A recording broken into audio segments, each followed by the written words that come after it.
So yon mga bossing ko, bali magandang hapon po sa inyong lahat. Bali marami tayong available units dito sa garahe. Sa mga gusto po magpunta or mag-walk-in, waste nyo lang po Buena Vista 3 Barangay Hall, General Trias Cavite mga boss. Ask nyo na lang po doon papunta dito sa ating garahe. So mga boss, bali meron tayong Toyota Vios. Ayan, meron tayong Lancer Cydia. Pasensya na mga boss at na medyo malat at inumaga na ang pag-uwi.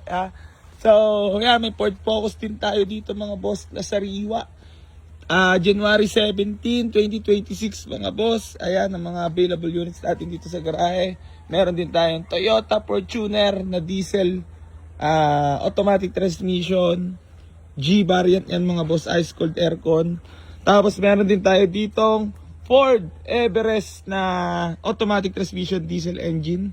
Baka may makursunado po sa inyo. Binibigay ko lang yan for only 275k. Negotiable pa tayo dyan mga boss. Tapos meron tayo ditong Honda Civic SAR body para sa mga naghahanap.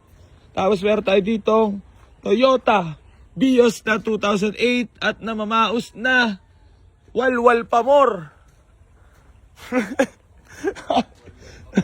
So Honda CR-V Gen 2 mga boss Yan, meron din tayo Suzuki Vitara para sa mga nagtatanong dyan at i-inquire. Available pa rin po yan mga boss.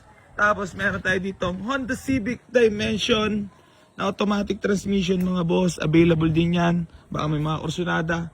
Tapos meron tayo ditong new arrival na Toyota Altis. Ayan, 2010 model. Muscle car na to mga boss kung tawagin. Ayan, manual transmission. So, hinimas na yan mga boss bagong paggawa na rin. Tapos, maayos din naman loob. Ayan. So, PM lang po sa may mga kursunada. So, ayun mga boss, maraming salamat po. Medyo pause-pause talaga At alam mo naman, pag kumakain. No. Honda Civic, legit, ESI. Tapos Lancer MX mga boss, new arrival din yan. Below 150k budget range mga boss. Ayan, may makukuha na kayo dito.